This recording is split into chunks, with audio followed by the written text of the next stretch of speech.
Hello, and welcome to Age of Wonders 3. I'm just going to get this out of the way right up front. This is not going to be a vanilla playthrough of this game. I am going to be using a mod. Specifically, I am using the single-player and play-by-email balance mod made by Zaskow. Just because I used to play this game competitively in play-by-email, and it's just a mod that I'm just used to running with. Now, the mod itself doesn't actually modify the game too much in terms of like it was designed to not stand out. If you're not that familiar with the game, it's not going to feel like anything's weird or unusual about it. The main things that it addresses with balance-wise are a couple of issues like mind control strategies and experience farming, as well as trying to buff and nerf the various class, race, and specialization options slightly in order to achieve a better competitive balance. But it's fairly unobtrusive, and it just feels right for me. So I am playing with that mod. If you want a vanilla series, sorry, just go look elsewhere. That being said, this is a fantasy 4X with a heavy emphasis on combat. And I think it remembered my settings here. Playing on the highest difficulty, medium map. Oh, let's try continents. I think that'll be more interesting. 5 players. Medium map, it recommends 2 to 4. I'm going to go with 5, but that's because I'm going to make sure underground is enabled here. And that's going to... There's 4 for on the surface. With 5, it'll be maybe a little bit crowded, but with the underground, that adds a lot of space. Speaking of space, other settings here. Water and walls are all decreased in order to make us have more playable space. That's just because on the default continent settings, there's just way too much water. And underground is more interesting if there's more space and less wall. I've also reduced wetlands, barrens, and mountains very slightly here. This is just... I did a quick search with the competitive community, because I haven't really played this game in a couple of years, but they had this as a recommendation for balancing out the existence of an underground slightly, so this will nerf the underground races a little bit, which we will be playing one of. But with the access to underground, hopefully that won't be too much of an issue. Alright, so that's everything there. 5 computers, again all set to the highest difficulty. Unifier, 2 beacons, Allied victory, okay. Oh, no, classic turns. Customize, but I'm not going to bother customizing the AI. They can do whatever they like. Okay, advanced rules. Game speed normal, starting resources standard. Okay, a couple of things I want to quickly mention here that are deviations from the default. Starting skills, none. If you play this game against a friend, and just play by email or live for that matter, and you choose to actually start with skills, one person might get a scouting skill while the other doesn't, which will, having the scouting skill right at the start is a huge advantage. So putting none is just kind of a balance thing. Against the computer, it's not going to matter, but it should be fine. Resurgence, usually it's on auto combat only. I'm putting it on never, which is going to make things slightly harder for me. If my heroes die against the AI during auto battle, well, then they die, and I'm going to have to cope with that. Defender's strength is put on strong instead of normal. This, I think it might also increase the rewards of treasure sites slightly, but that should be fine. The mod wants them to be strong, but with normal rewards. I don't know exactly what mod does altogether, but anyway, that's what we're going to be doing. Okay, so let's launch. Alright, so if we make our hero here, we can choose our class and our race and our specialization. These are kind of the three main points. Class is your playstyle, I guess. It's the way that you're going to be building up your empire over time. It's what your overall strategy is going to be dictated by your class. Race is going to flavor the class ever so slightly, but it's also going to have a huge impact on your starting conditions. This is what you're using to kickstart your economy before you get the class stuff going. So the race is just sort of like your generic weaker units, and then class, there's some overlap, especially with the Overlord here. There is some overlap between the race and class, but for the most part, class is going to give you access to new, unique things that are going to be different from what the race normally has access to. And then finally, specializations.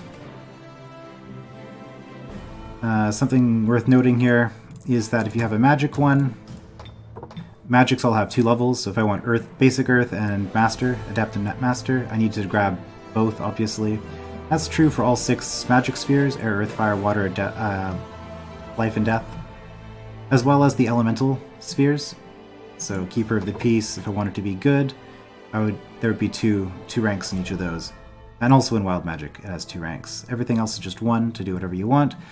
And then you can customize your appearance. I'm not going to bother doing all that because that'll take a long time. So I have pre-made Miklik the Furtive here. It's going to be playing as a Goblin Druid with double destruction and single water here. And default position, let's go random. Maybe we'll be underground, maybe we won't. I think by default we would be as a goblin. And yeah, it talks about what all those things mean. I'll get into that more as we go. This is not necessarily the strongest combination, not even my strongest. When I played competitively, I found Draconian Druid was probably my best combo, but this is my favorite one to play as. So let's just get started. Now, it has been a long time since I've played this game, and what I found is that I did do a quick test recording right before this. Okay, we are underground. Nice. I did do a quick test recording for this just to make sure everything was fine, and I got completely wrecked by a neutral stack early on. So, yeah, hopefully that won't be too much of an issue here, but my tactical prowess is not what it once was. Okay, so this is just telling us about our victory conditions. No big deal, kill everybody, basically. First thing I recommend doing with a new game is checking your research right away, especially if you have starting skills enabled, because you want to know what you have access to. We don't, but there are some default things that you get. Disjunction's just a general ability everybody has. You can dispel your opponent's enchantments. It's nice to have. And each of your specialization slots gives you something. This just means that water and death nodes are going to be more effective. And because we doubled up on death, we also get research in addition to mana from death nodes, but life nodes are going to be less mana. And here, transform to death node is the only really important thing. Let's not get into that too much, or spend too much time here. So, scouting ability, it's always going to be in this position. Seafaring, some sort of casting point boost, and then your unit tree, tech tree, are going to be in these 3 spots. Everything else will be random, based on your class and specialization. But this is what I care about first. Always get the scout first. So in 3 turns we'll be able to summon wild animals. Okay, so what have we got here? Look at this. We start with a mana node, that's nice. Got some gold lying around here. A hero's offered to join us. Let's check that out. Okay, looks like an orc sorcerer. Murable the Dubious. Alright, show me your talents. Every hero has a unique thing about them. For the case of the Dubious... Oh, is it True Sight? Not the most useful thing to start with, but I guess that's what you'd have, because you wouldn't have that by default as a sorcerer. Alright, so random bonus for you is True Sight. And then as an orc, you get the other orc stuff. Okay. Well, we'll take it. Important to get your hero going early because you want to be able to get experience. And likewise, we have our leader. Oh, did we not get... 2 butchers. Interesting. It's a strange assortment of starting units here. Okay, 2 butchers and 3 marauders. And then a warg rider here. Well...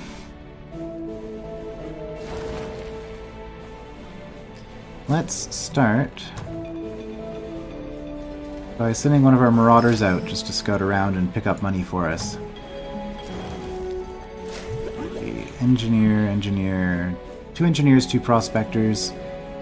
At a magma forge, that shouldn't be too bad.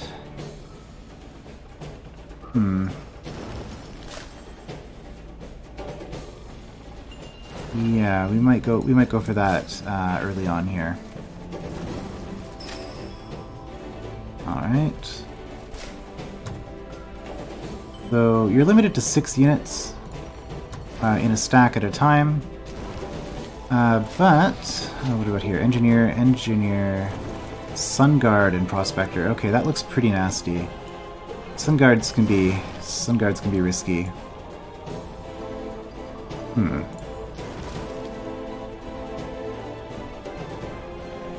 Well, what we're gonna do here is we are going to have you guys join up, and then we're gonna have a second stack here with just our Wolf Rider off to the side. All right, saving some movement points here, just only attacking with the one. We have the leader move here. Everybody adjacent to this area will be involved in the battle. And we're just going to go. I realize I haven't actually explained a whole lot about the interface or anything like that, so I guess we'll go through the battle first, and then I'll talk about the rest of this, because I'm assuming that most people watching this aren't actually that familiar with this game. Alright, so let's do a manual battle here. Worth noting here, if there's an enchantment on a treasure site that you're invading, it'll mention it here. Choking Fumes. So all units are going to have 300 morale, minus 300 morale, minus 6 movement, minus 2 damage, minus 2 defense, and minus 2 resistance. Dragon, Machine, Undead, Elemental, and Incorporeal units are immune to the Choking Fumes. So that actually affects them as well. That's one of the weird things about this particular treasure site. As long as it's not guarded by elementals or anything, we should be fine. So, manual combat, let's check it out.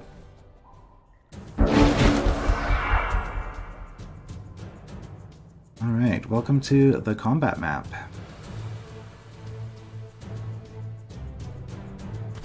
Oh, they're actually moving on the first turn. Usually they'll just sit still and ignore you. I think it might be because I have 2 stacks, so they see that I'm split up, so they're gonna move to advance on me. That is totally fine with me. Generally, it's to your advantage to be the defender.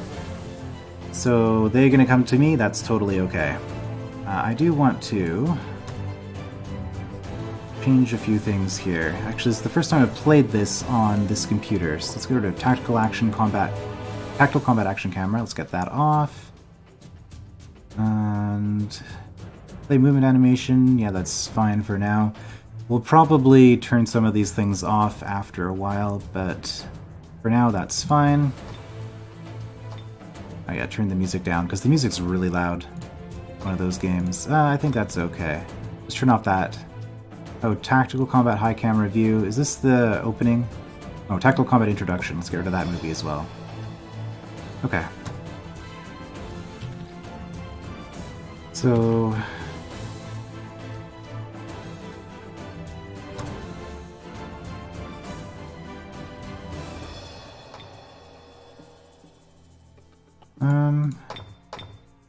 Okay, combat. Is there a way to turn on the auto? Toggle hex grid. Okay, F4. Or Control G. That's all I wanted to know. Control G. There we go. Alright. So yeah, these furnaces, they will burn you if you step on them. That's not good. We're just going to consolidate our forces here so that we don't have them picking us off. These prospectors do throw rocks, so this is showing their range here of 5 hexes. The engineers I have to be a little bit more worried about because their blunderbuss actually is an AoE. It's very short range, but it does hit pretty hard. Oh, you're Tigrans, you get sprint. Good to check these things. Yeah, and there's an orc. Oh, you got a flash bomb. Oh, you have that as well. Okay. Okay, butchers are a special unit for the goblins. The goblin disadvantage is mostly that we're just really weak and take a ton of damage. Sorry, well, we don't take more damage, we die faster. Sorcerer's spells, Sphere of Protection, Magic Fist, Star Blades, okay. Keep that in mind.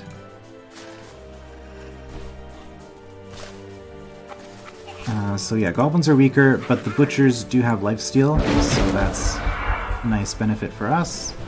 You're gonna come forward and you're gonna throw a rock at someone. Okay.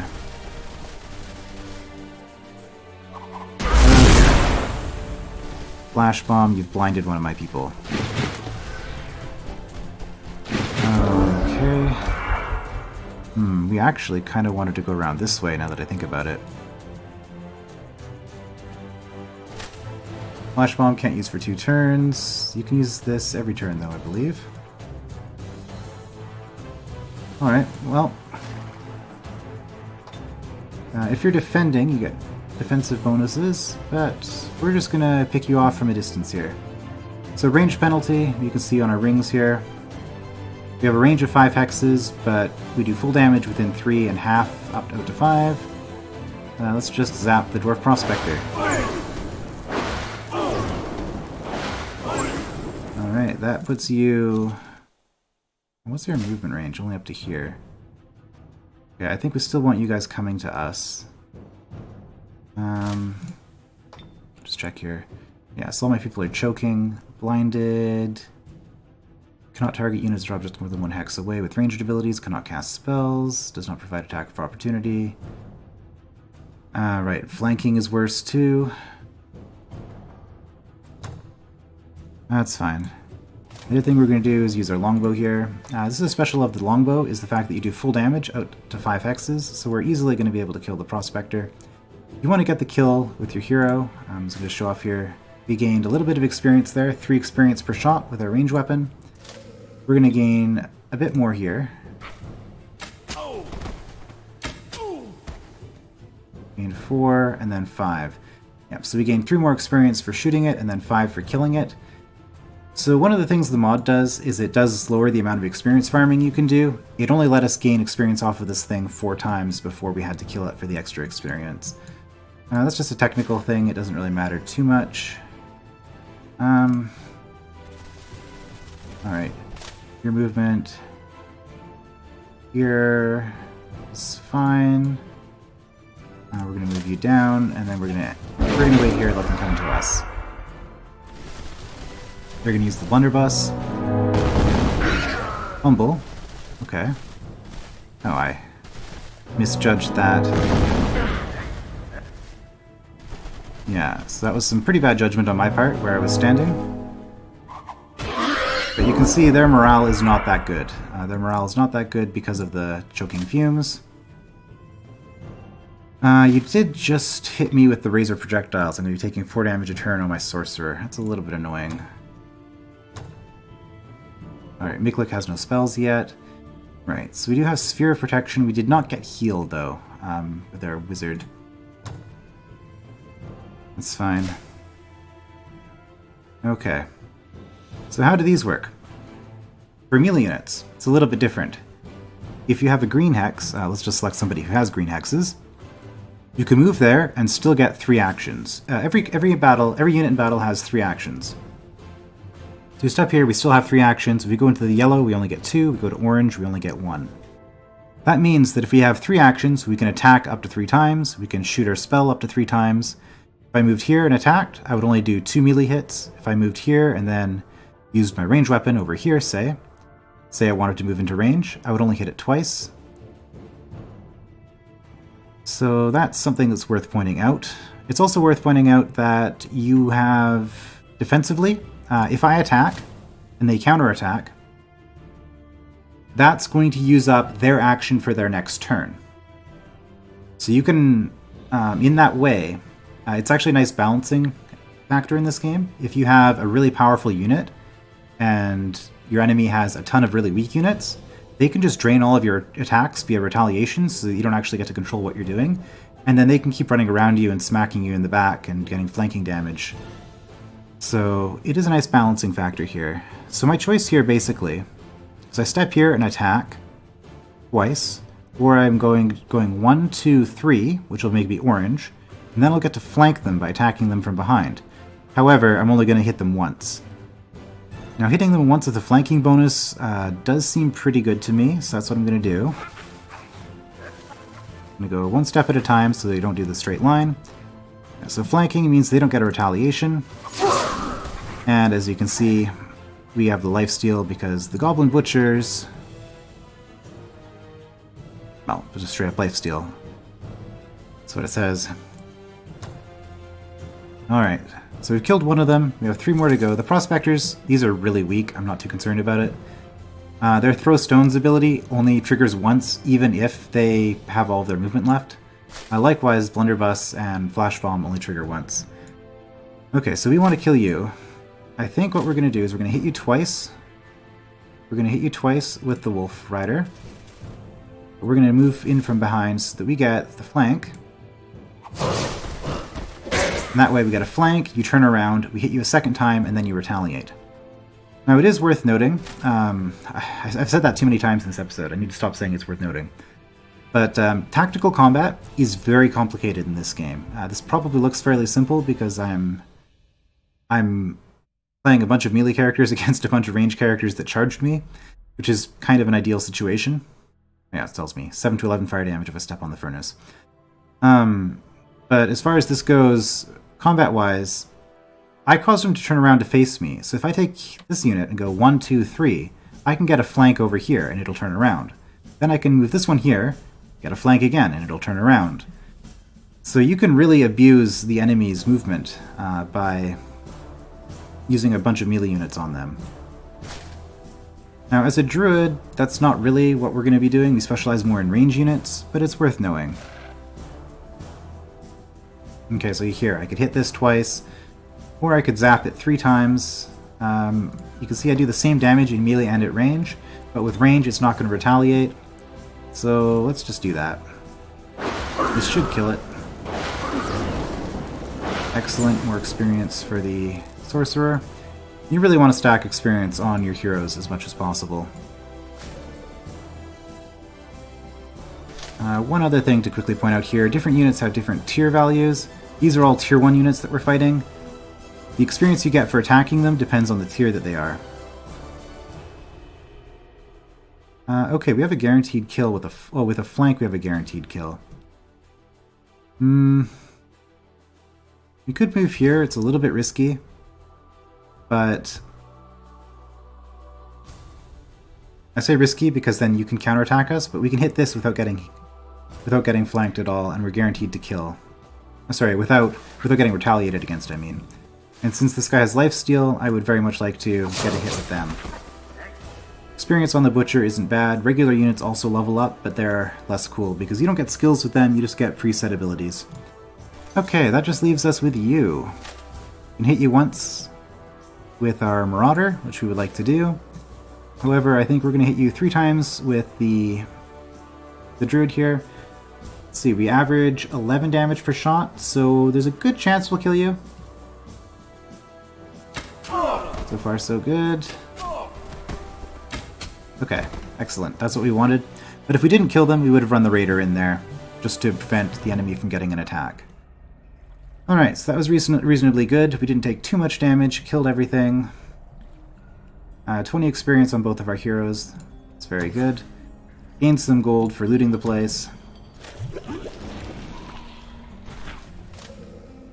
So we could go and do it again. This one I'm a little bit more apprehensive about because they have the Sun Guard, which is a pretty nasty pikeman unit. Pike plus shield makes it resistant to range attacks because of the shield, but then also strong against cavalry, which includes all my mounted heroes because it has a polearm. And losing a hero in the first turn, really not a good idea. But I guess we don't have a lot of options here, so we'll keep moving. A lot of Tigrans. I guess they are an underground race. Sabertooth Chariot Tier 2, Mystic Tier 2. It's a little bit nastier. Another furnace up here. This is an Elder, 2 Flamers, and a Hatchling. Flamers are pretty weak, but they have pretty nasty AoE. Maybe we'll pass on that for now. Alright, and yeah, because you have a lot of movement, you're going to be running around and scouting, but then joining up with us again for the end of combat. Oh, gold mine. So Frostlings, you're not an underground race. Yeah, you dislike being underground. White Witch, Frostling, and 2 Ice Scapers. Ice Scapers could be trouble. Alright. I think that's good for the first turn there. So, I guess I'll explain a few more things here. Because we're playing as the Goblins, let's quickly go over the Goblin bonuses, what makes us special. We have cave crawling, we move faster underground. Night vision, see further underground. Blight protection, take less damage from blight. And then wetland bonuses here. Wetland walking and wetland foraging. And what those do is if you look at these marshes here, it costs 6 movement per tile instead of 4. It only costs us 4 movement per tile, so we move faster through this. And also, if we end our turn in the swamp, all of our goblins will heal a lot faster.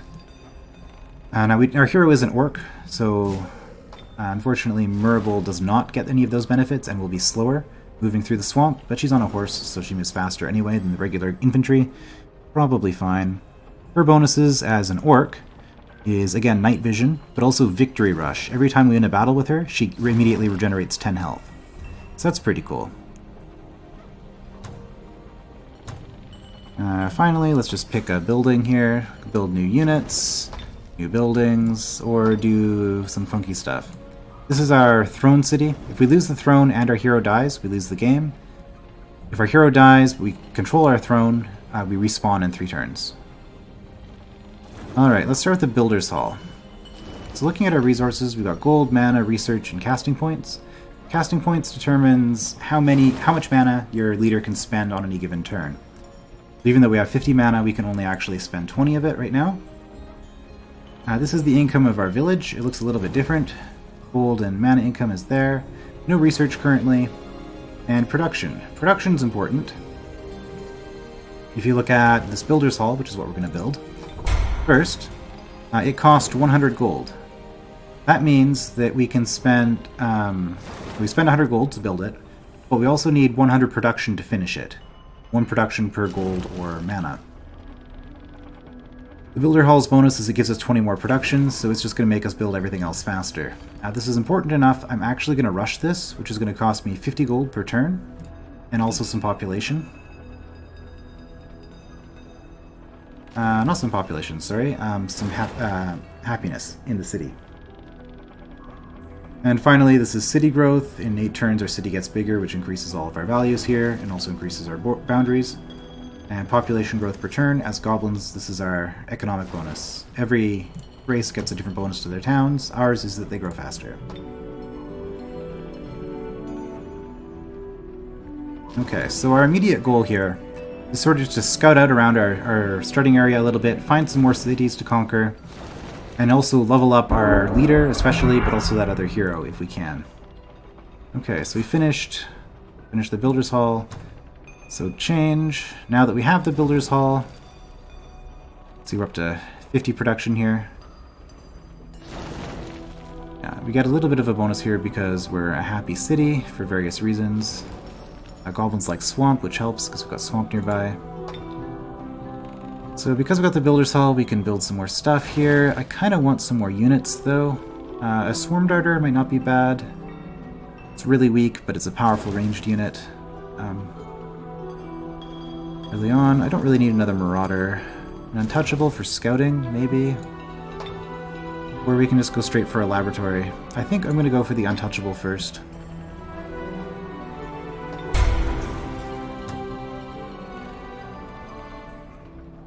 We don't have any of those.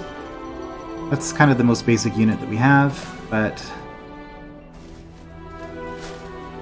make use of it. Oh. I guess I could have looked before stepping a second time, but, well, let's see here. So we have a Spring of Life here with, ooh, a Goblin Shaman. That's pretty tough at this point. Tier 3, Tier 2, Tier 2, Tier 2, Tier 1. Oh boy, yeah. A lot of stuff here in the Spring of Life. We see a Spring of Life and 2 gold mines. This would be a really nice spot for a city to settle around here. Get some extra money and also some extra production. Just got some dwarves here. No, not too bad. But I don't really want to deal with that just yet. I can't get through here at all because you're blocking the path, and I can't swim in lava or in water. Alright, so the Marauder's going to go back. Oh, one more thing I didn't mention here. You can see that little eye icon there. That means that the Marauder is currently invisible. The basic infantry unit for the Goblin has cave concealment. It's invisible underground. It's really annoying to deal with. They make great scouts in multiplayer for that reason. Alright, we're going to grab some mana. And now, with 161 mana... Oh, refugee camp. Nice. Now we're going to transform to Destruction Node. We're going to cast that spell. So it costs 60 mana, spend it all up front, and it'll take us 3 turns to actually cast the spell. When we do, we'll upgrade this mana node to a Destruction Node. That'll be good for us. The reason we know this spell is because we're a Destruction Master. We took 2 specialization slots to get that. Okay, what's next? How are we looking health-wise? You're still pretty injured. Okay, there's a lot of swamp in this area. So how about... We'll move you first, since we're not fighting this turn. We'll look around. Oh, hey. 2 Halfling Jesters and an Adventurer. There's probably going to be a Night Guard in there as well. Halfling Infantry are invisible in structures. This, a Destruction Node? Another great city location. Destruction Node, which we don't even have to improve, because that's what we like. And 2 gold mines. Here's another great spot for a city. Just have to take out a Blight Elemental, which as goblins we're resistant to that, so that's pretty nice. Frostling... Oh, 2 Berserkers though. Those hit really hard. We'll probably take casualties if we fight that. Alright, let's just grab the refugee camp. Get ourselves 900 more population in our capital.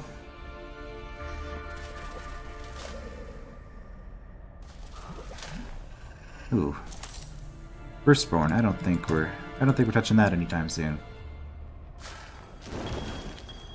Alright, let's go to here. 3, whoops. Yeah, you move 3 per turn on. I'm just checking the movement specifics here because it's 4 per turn normally. Cave crawling reduces it by 1 to 3. Yeah, okay, because it's 6 per turn normally on marsh or naturally underground. Okay, 3 movement per turn. I think that's fine. What we're actually going to do here is we're just going to send our leader by himself to explore up this way and see what we can see. Fire node is a little bit less exciting. Yeah, these things explode on death, too. That's a bit of a pain, especially since we're all melee. Some Draconians. Arm. Okay, this looks pretty easy. There's a bard there, but that should be fine. Could be our next target. Or this, I think. I used up all your movement. Can you get here next turn? Yes, you can. You can get back in 1 turn. Okay. So I think that's what we're going to do. So in that case, since we're not attacking this turn, I'm just going to explore a little bit more. Oh, met a hostile outpost. Okay, maybe that's actually going to be our first target. Let's conquer the city. Got a Wolf Rider. Is that it? Just 1 Wolf Rider?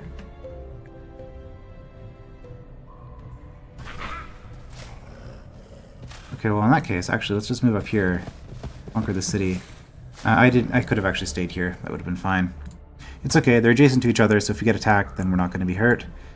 There are no wandering monsters for the first 6 turns, so I'm not worried about my leader getting ganked by the neutrals. And we did end in a swamp, which should mean that our butcher is at 34. Should recover most of his health there.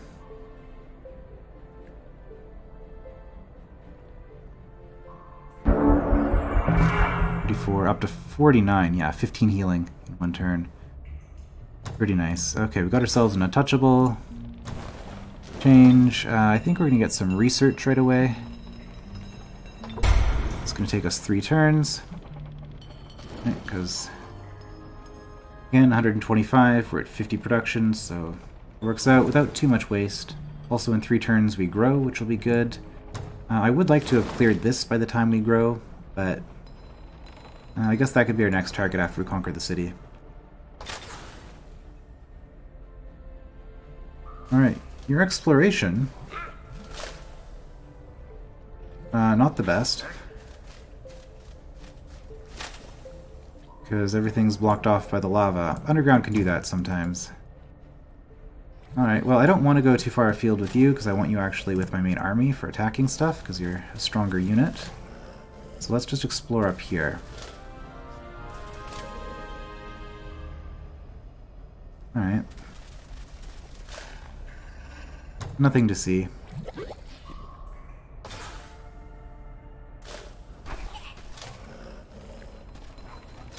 Okay, you did have more units. 2 Marauders and a Swarm Darter. Oh, that's cool.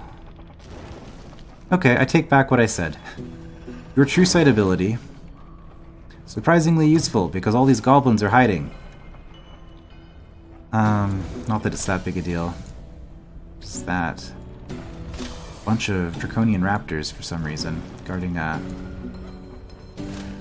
governance hut. Oh, and another mana node. 4 wisps? Oh. If we had more range units, that would be amazing, but as it is, we have mostly melee and then somebody who does electrical damage. And our range here is physical, so we'll wait on some Swarm Darters for that. Alright, let's attack.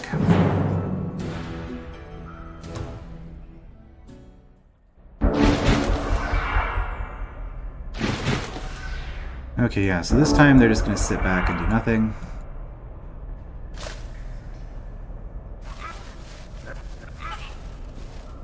So, range damage, range-wise, we don't have too much to worry about here. We just have the Swarm Darter. Now, this Mosquito Dart's ability is special because there's no penalty for line of sight or range damage, so or for long distance. So this always does full damage, basically, no matter where you are relative to your opponent. But it's relatively low damage, and also it's over half blight, which, as goblins, we resist. So it's not going to hurt us too badly.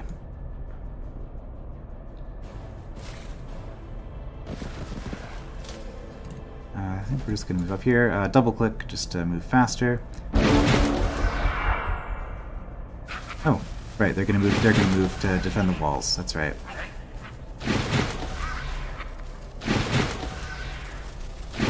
The AI is not the brightest. They're trying to guard all the entrances, but they should really be keeping themselves all clumped together. 27, huh? If I do a magic fist on you, how much damage does that do? Not enough to kill you.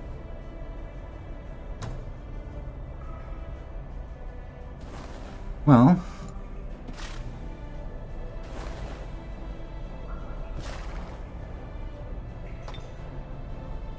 if we move here, we can hit you. Our damage is abysmal, but the fact that we're doing damage to you should motivate you to leave your walls and attack us, because otherwise we're just gonna win the damage war here. You might now they might stand still and just move the darter forward to shoot back at us. If they do that, that's fine. We'll be more than capable of dealing with that. And yeah, we'll just wait here. It's fine. So what are you gonna do? Okay. Yeah. Oh, right, we have a shield as well. Mosquito darts don't get around that. Okay, you're gonna back off and only defend with the archers. Okay. Interesting choice. Well. Oh, you got a warg here. That's unfortunate for you, because I've got pikes. So I should. I might just charge on this turn, honestly. Yeah, I should have moved you forward a little bit more, maybe. Because we can't. 1, 2, 3, 4. 1, 2, 3, 4. Now you'll notice we have more movement range in this battle. It's because we're not choking anymore. We don't have the smog from the Magma Forge, which reduced our movement points.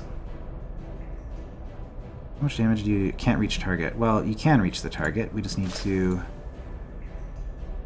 prove that we can reach the target. So let's start by doing this and attacking the barricade here.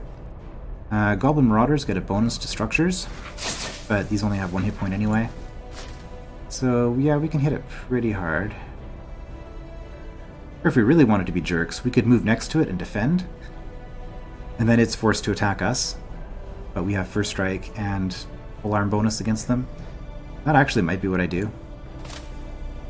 So I could also destroy this, and that would let me move both pikes up against it. Alternatively, I could destroy this. Actually, that's what I'm going to do, because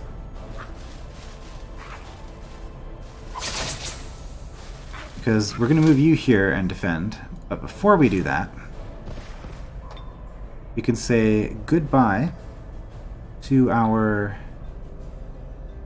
obstacle penalty. We still take the range damage penalty here, but we can start doing work on this, on the darter. I have to move you to here. What is this bow going to look like if I use the bow on you? Line of sight penalty because of the warg, of course. Well, we might actually be able to take you out. Okay, let's look at it. Yeah, this is our target. Our priority target is to kill the ranged units. Okay, so here we do 4 to 6 times 3. Or we could do 8 to 12 times 2, which would be enough to kill it if we go here. Okay, we're going to move here. Defend. We're going to move this butcher here. Now, this is in the way. If we try to shoot here, we get a line of sight penalty for shooting through somebody. But you don't get a line of sight penalty for shooting through an allied unit that is one space in front of you. So this lets you shield your archers with melee units. So we're going to finish you off with the shock bolts, getting us close to a level there. And we're going to defend, which puts you in a really bad position. Because if you try to run away, you're going to get flanked by 2 polearm units. If you attack, you're charging into pikes that have first strikes, so they hit you first even on the retaliation. Okay, they're going to flank. That's the right choice. Oh, okay. They're gonna try to finish off my one unit. Yeah, you can see we got no movement on this butcher at all because he attacked too much. So yeah, he ran through a threatened square in order to do more damage here, but we got a free flank hit on them as a result. Alright, so how are we going to do this here? Well, this is a tier 2 unit. I would really like to kill it with... somebody who... Look at the experience, so hopefully you don't get minimum here. Okay, there we go, nice. That will get you a ton of experience on our leader here. Now... we could probably finish you off. So let's move out here. We do this, 8 to 12 damage twice. Now your shield doesn't help you against magical attacks, so I think we're going to do that.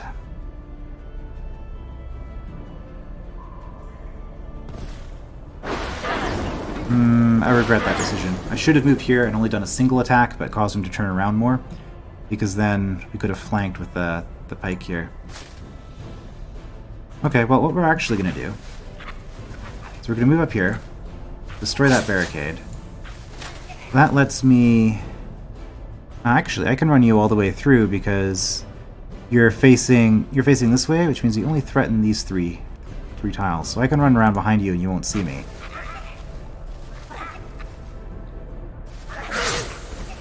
Alright. Alright, you don't have any actions left. Oh. That's not good. I miscalculated. Right, I was expecting to kill you. I might be better off just defending.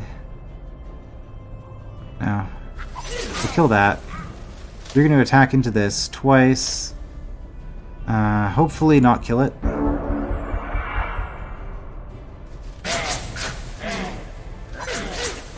Oh. No, you went for the flank on the Butcher and almost killed that. That would have been really bad. Anyway, Butcher got a level out of it. So, Butcher gains what for that level up?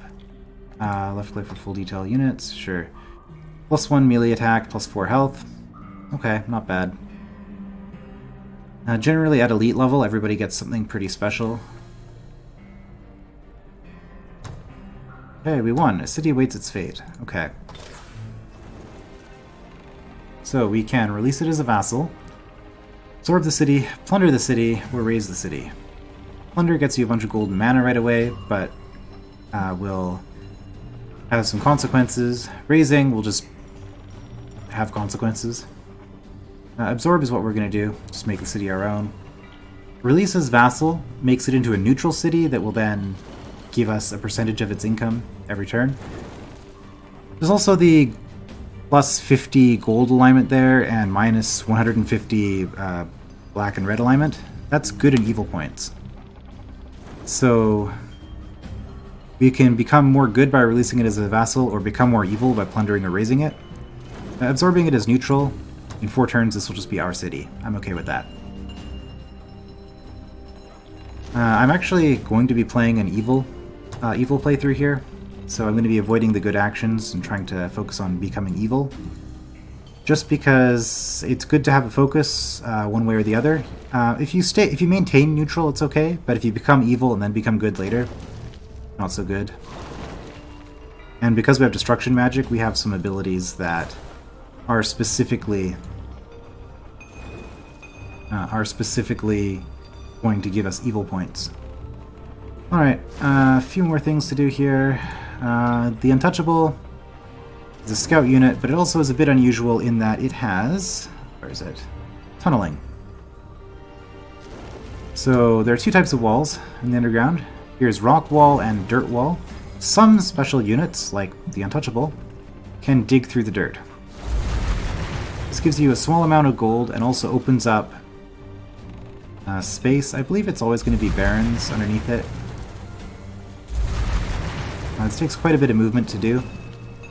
But we're going to be opening up more terrain space, since as goblins we don't benefit from having the walls, so we might as well get a little bit of gold and give us more terrain to work with in the future. I mean, we're quite a ways away from terraforming, but someday. Yeah, you guys have a little bit of movement left. Well, there's some haste berries over here.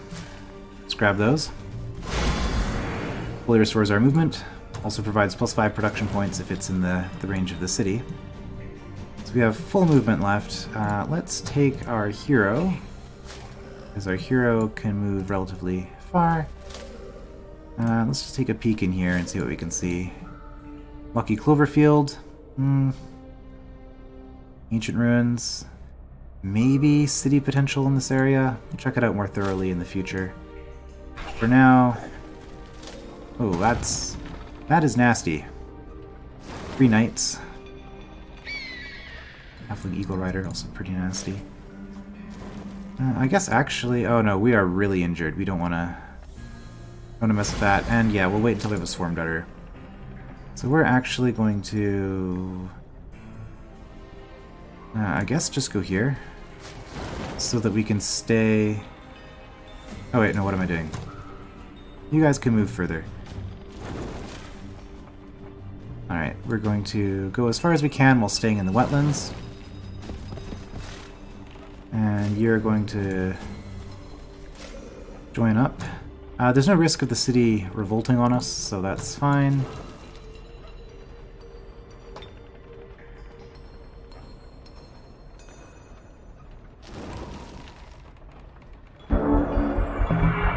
Alright.